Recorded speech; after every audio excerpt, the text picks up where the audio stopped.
요즘 우리는 우리 교회 역사에 없었던 아주 중요한 고민의 자리에 서 있습니다. 코로나 바이러스 19로 인해 한 번도 고민하지 않았던, 마땅히 당연히 드려야 한다고 생각하던 주일 예배 드림을 고민하는 상황에 이르렀습니다. 물론 각각의 신앙의 고백에 따라 그 입장은 다를 수 있지만, 신앙인이라면 모두 하나님 앞에 예배드리는 것이 우리의 믿음에 있어 가장 중요한 것이라는 것에는 어느 누구도 이의를 제기하는 사람은 없을 것입니다. 그런 의미에서 오늘의 상황 속에서 어떤 방식이 더 옳으냐 그르냐, 그걸 가지고 갑론을박하기 전에 우리에게 주어진 숙제는 예배에 대한 진지한 고민이라 할 것입니다. 과연 변화하는 시대에 우리의 예배는 어떠해야 하며, 예배를, 특히 그 중에서 공예배를 어떻게 바라보아야 하는지에 대한 성경적이고 신앙적인 해답을 진지하게 찾아야 할 때가 아닌가 싶습니다. 이처럼 시대의 변화는 이전에는 결코 상상할 수 없었던 질문과 고민을 교회와 신앙인들에게 묻고 있습니다. 이러한 때 과연 교회는, 그리고 신앙인들의 대답은 어떠해야 하는지 정말 지혜를 발휘해야 할 때가 아닌가 싶습니다. 그러므로 사랑하는 성도 여러분, 이러할 때일수록 우리 개인의 경건 생활에 더욱 열심을 내야 합니다. 비록 오늘도 영상으로 이 예배를 드리는 분들이더라도 그러므로 더욱 사모하는 마음으로 예배에 임할 수 있기를 간절히 바랍니다. 오늘 우리가 함께 읽은 본문의 내용은 예수님께서 시험을 받으신 것입니다. 그리고 그 말씀을 좀 더 깊이 나누기 전에 먼저 예수님께서도 시험을 받으셨다는 것 자체가 우리에게 의미가 있는 것이 아닌가 싶습니다. 어떤 분들은 시험 당하는 것 자체가 마치 믿음이 부족해서라고 하는 분들이 있습니다. 하지만 예수님도 시험 당하셨다는 것은 그러한 접근 방식이 그리 좋은 방식은 아니라는 것을 보여주는 것이라 할 수 있습니다. 즉, 시험이 오는 것은 믿음과 관계없다는 것이지요. 문제는 그 시험을 어떻게 대응하고 이겨내느냐의 문제가 바로 믿음의 문제라는 것입니다. 그런 의미에서 시험 자체를 믿음의 문제로 바라보는 것은 조금은 잘못된 시각이라 할 수 것입니다. 오늘 본문에 보면 우리가 잘 아는 것처럼 예수님은 세 가지 시험을 받으십니다. 먼저 첫 번째 시험은 극히 상황적 시험입니다. 즉, 그 상황이기 때문에 시험이 되는 것이죠. 예수님께서 40일간 금식하셨기 때문에 찾아온 시험이라는 것입니다. 40일간 금식하셨으므로 본문 2절에 보면 예수님께서 줄이셨다, 세번역 성경에서는 시장하셨다라고 말씀하고 있습니다. 40일간 금식하지 않았으면 돌을 떡으로 만들으라는 것이 시험거리가 될 리가 없는 것이지요. 배부른 사람에게는 돌을 떡으로 만들 이유가 없고, 그래서 그것은 시험이 될 수 없는 것이니 말입니다. 우리가 세상을 살아가면서 겪게 되는 가장 가까운 시험 역시 상황으로부터 오는 시험 아닌가 싶습니다. 시험을 보는 사람만이 컨닝의 유혹을 받게 되지요. 물질의 어려움을 겪고 있는 사람이 물질의 유혹이 크게 다가오게 되는 것이죠. 오늘 본문의 마귀 역시 예수님의 상황을 알고 있었기 때문에 돌들을 떡덩이로 만들라는 시험을 던진 것입니다. 예수님의 현재적 상황 속에서 가장 해결해야 될 문제 중 하나는 무엇이라 뭐니 해도 배고픔이었을 것이니 말입니다. 더욱이 이 배고픔은 가장 인간의 기본적인 욕구이기 때문입니다. 이처럼 때로 시험은 우리의 가장 시급한 문제, 가장 기본적인 문제들에서 시작되는 경우가 있음을 알아야 합니다. 해도 그만, 안 해도 그만, 또는 쉽게 고개를 저을 수 있는 문제가 아니라 너무나 기본적인 문제들로 인해 시험에 들게 된다는 것입니다. 그래서 이 시험을 이겨내기가 또한 쉽지 않은 것이죠. 이러한 시험 앞에 서게 되면 대부분 사람들은 무엇보다 먼저 주어진 상황, 문제를 해결해야 된다는 것에 초점이 맞추어져 있습니다. 저도 예전에 금식을 한 경험이 있는데요. 금식을 며칠 하고 나면 모든 게 다 먹고 싶습니다. 텔레비전을 틀면 다른 건 안 보이고 다 먹을 것만 보입니다. 그리고 음식 냄새가 어떻게 그렇게 잘 맡아지는지 여기저기 다닐 때마다 음식 냄새가 다 나는 것 같고 너무 힘듭니다. 머릿속에 온통 먹고 싶은 생각만 하게 되죠. 그걸 어떻게 해결하느냐가 제일 급선무가 되는 것이죠. 그래서 그 시험을 이겨내기가 쉽지 않은 것이죠. 그래서 너무나 시급하고 기본적인 이 가장 시급한 문제를 어떻게든 해결해야 한다는 절박감에 매몰될 수 있는 것이죠. 그리고 그 절박감은 결국 어쩔 수 없었다는 면목으로 타협하게 만들고, 이런 상황에는 이 방법밖에 없었다라고 스스로 위안을 삼거나, 다른 사람들도 이런 상황이었다면 그렇게 할 수밖에 없었을 거야 라며 스스로 합리화를 만들기도 하지요. 문제는 이렇듯 절박감과 그 현실의 문제에만 매몰되는 순간 우리의 중심이 무너진다라는 것입니다. 지금 당장 먹고 사는 게 문제인데 무슨 가치고 정의고 이것이 무슨 문제가 있느냐 이렇게 생각하게 되는 것이죠. 흔히들 많은 사람들이 하나님이 뭔 소용이 있어? 하나님 믿는다고 밥이 나와 떡이 나와. 지금 당장 배고픈 게 문제지. 이렇게 말하는 것이죠. 오늘을 살아가는 우리들 역시 수없이 현실에서 오는 문제들과 시험을 맞닥뜨리게 되지요. 그리고 그때마다 우리는 흔들림을 경험하게 됩니다. 하나님은 저 멀리 있는 것 같고 지금 나에게는 내 앞에 놓인 현실의 문제들만 가까이 보이니 더더욱 흔들릴 수밖에 없는 것이죠. 상황과 문제에 매몰되면 그렇다는 것입니다. 그래서 하나님의 말씀이 아닌 나의 방법으로 그 문제를 해결하고 싶어지게 됩니다. 즉 돌을 빵으로 만들 수만 있다면 그렇게 해서라도 해결하고 싶어지는 것이 인간의 욕구이지요. 그런데 오늘 본문의 예수님은 마귀의 시험에 이렇게 대답합니다.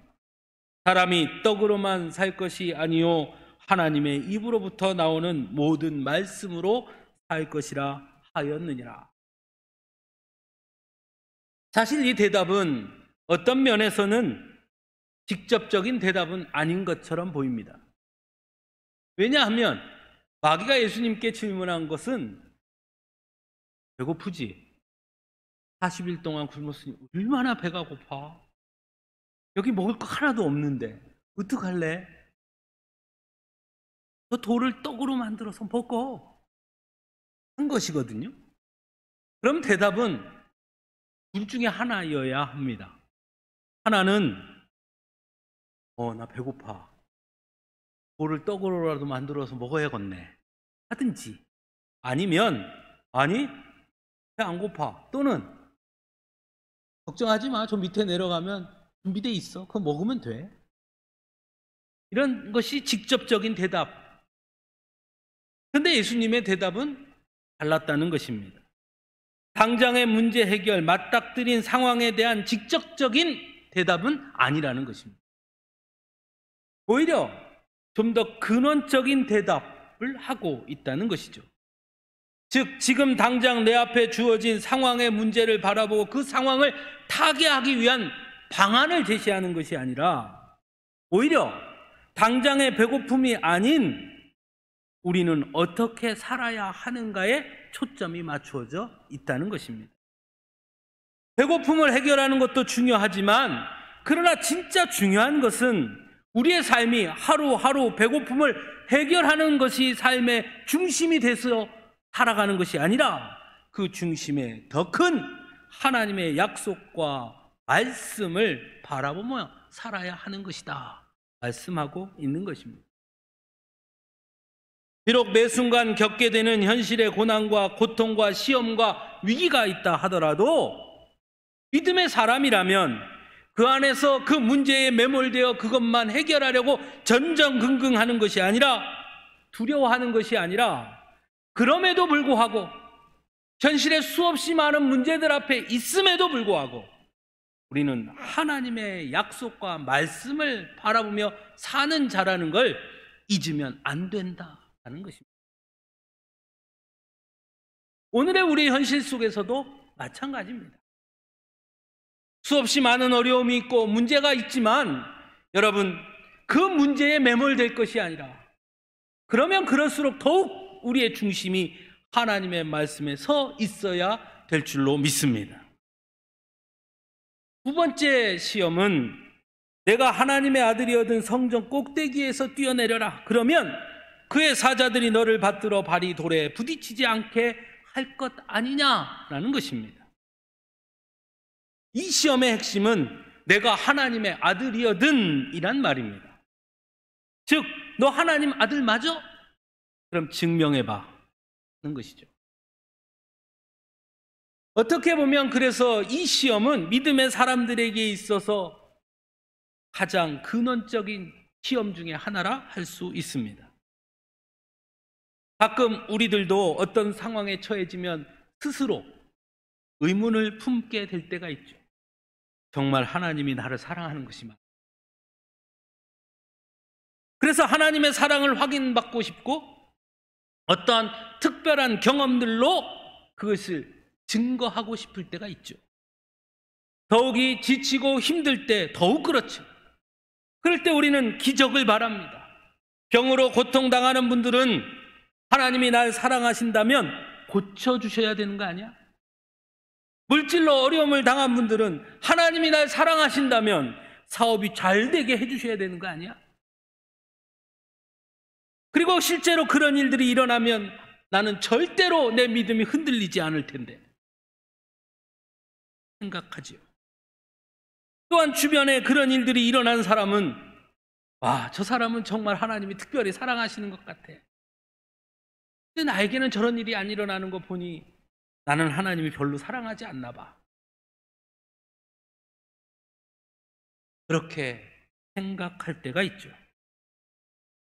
마귀는 바로 그 점을 파고듭니다.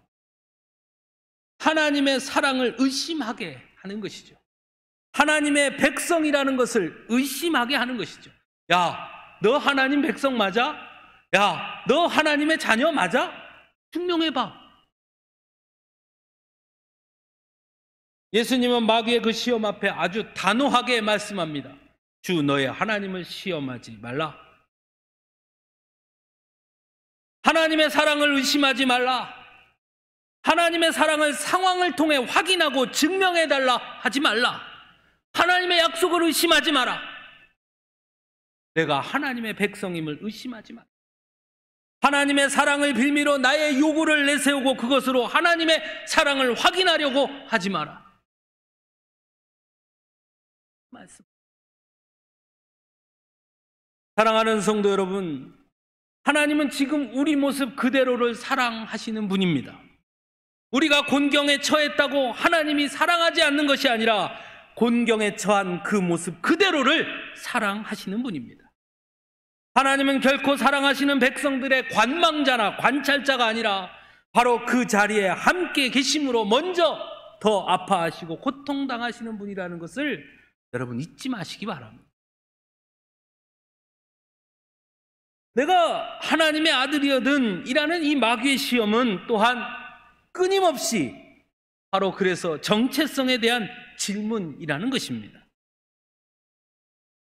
오늘 세 가지 시험 중에 내가 하나님의 아들이어든 이라는 말은 첫 번째 시험과 두 번째 시험에 등장합니다. 그리고 그 말 뒤에 요구는 어떻게 보면 예수님에게는 가능한 요구였습니다.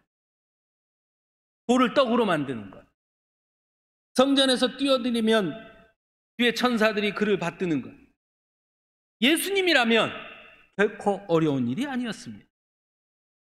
그래서 어떤 측면에서 본다면 차라리 예수님께서 그렇게 하심으로 맞지? 나 하나님 아들 맞지? 까불고 있어요. 이렇게 하는 것이 오히려 마귀를 완전히 물리치는 것 아닐까? 왜 그렇게 하지 않았을까? 하는 생각이 들기도 합니다. 그런데 예수님은 그렇게 하지 않습니다. 왜냐하면 그 말 속에 담겨 있는 의미가 무엇인지 분명하게 알고 계셨기 때문입니다. 거기에는 하나님으로부터 벗어나라는 유혹이 있기 때문입니다. 여러분, 창세기의 선악과 이야기 아시죠? 그 선악과 앞에 있던 아담과 하와에게 뱀이 뭐라고 말합니까? 야, 에덴 동산의 모든 게 내 것인데 왜 저건 못 먹어? 왜 선악과는 못 먹어? 언제까지 하나님 눈치 보고 살 거야? 야, 오히려 저 선악과 먹으면 눈이 맑아져서 이제 하나님처럼 된다? 예수님께 마귀가 말합니다. 너 하나님의 아들이라며. 그럼 그 정도는 할 수 있는 거 아니야? 누리며 살아, 누리며.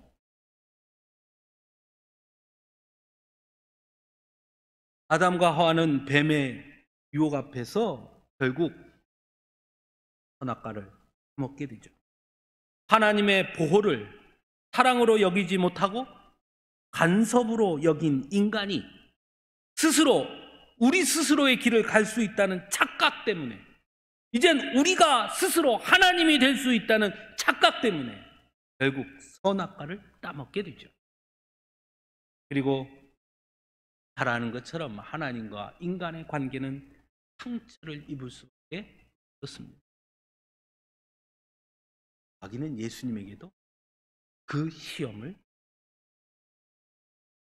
오늘날 우리들 역시 마찬가지. 우리 역시 항상 이러한 시험에 노출되어 있죠. 과학의 힘으로, 인간의 지식과 이성으로 이제는 하나님 없이 우리 힘으로도 충분히 우리의 삶을 주장할 수 있고 모든 것을 할 수 있다고 착각합니다. 그 이면에는 어쩌면 하나님보다 우리를 더 드러내려고 하는 우리의 자기 과시욕이 자리 잡고 있는 것인지도 모릅니다. 그래서 자꾸 하나님으로부터 벗어나려고 하는 것이죠. 하지만 예수님은 그렇게 하지 않습니다. 오히려 철저하게 하나님의 말씀을 드러냅니다.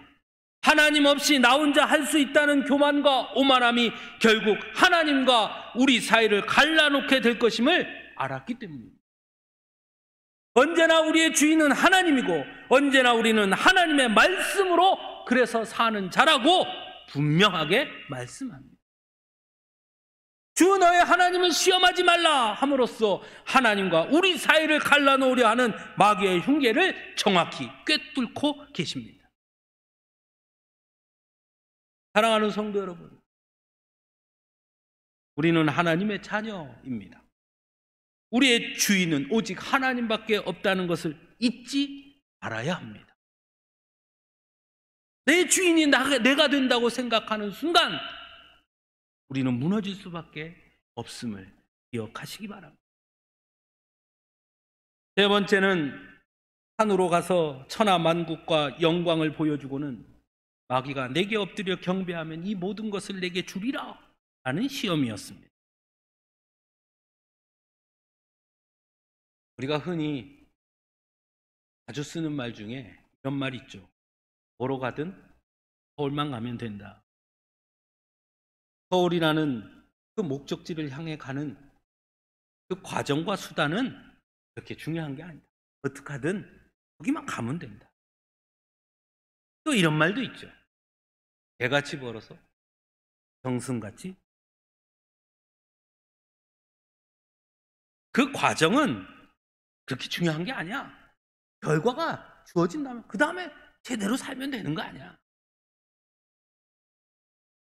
그래서 때로 거짓과도 적당히 타협하고, 때로 불의에도 눈 감고, 그렇게 해서 성공한 후에, 그렇게 해서 결과가 주어진 뒤에 그때부터 제대로 하면 되는 거 아니야.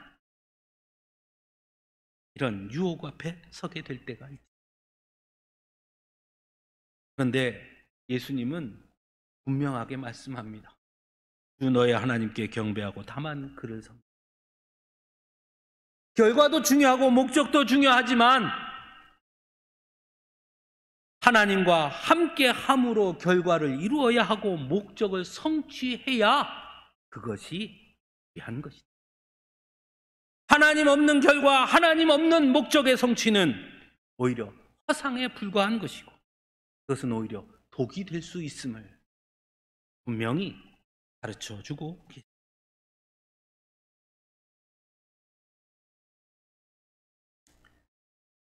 오늘날 이 코로나 바이러스 19 이 문제 때문에 신천지의 정체가 온천하에 드러나고 있습니다. 물론 거기에는 가짜 뉴스들도 좀 있는 것 같아요. 그런데 놀라운 사실은 뉴스를 보니까 신천지가 자신들의 그 포교를 위해서 뭐 정치권이고 언론계고 손을 안 뻗치고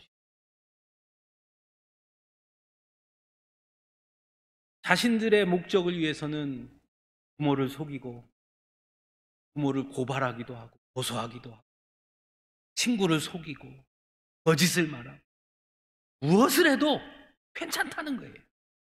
그게 그들이 갖고 있는 모략이라는 교리예요. 우리 하나님 말씀합니다. 아니라는 거예요.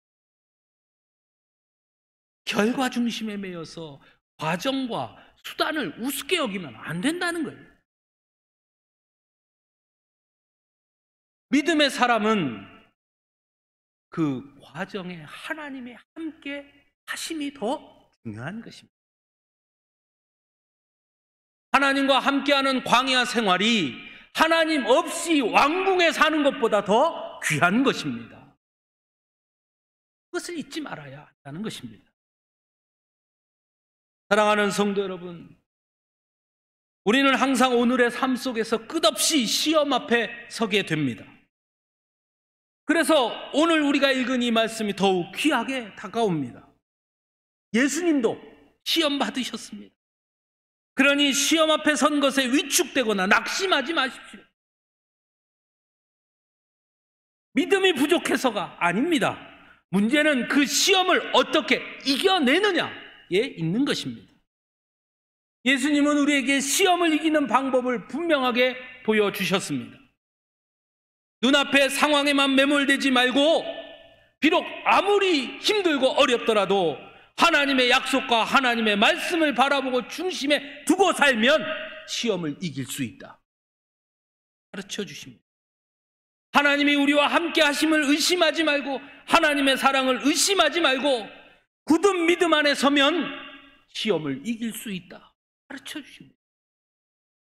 무엇보다 오직 하나님께 경배하고 하나님을 섬기는 일에 최선을 다한다면 우리 앞에 어떤 시험이 온다 하더라도 우리는 승리하게 될 것이다. 가르쳐 주십니다. 언제나 우리는 하나님 안에 있음을 기억할 수 있기를 간절히 바랍니다. 하나님은 우리가 하나님의 자녀임을 분명하게 보여주실 것이고 승리하게 해 주실 것임을 굳게 믿고 나아갈 수 있기를 간절히 바랍니다. 사랑하는 서강주 교회 성도 여러분들, 바로 그 자리에 우리 모두가 서기를 간절히 바랍니다. 그래서 당당히 맞서 싸워 승리하여 하나님의 영광을 드러내는 복된 자녀들이 모두 되기를 간절히 소원합니다. 이제 우리 모두 한 마음으로 우리의 신앙을 고백하기를 원합니다. 함께 사도신경으로 우리의 신앙을 고백하겠습니다.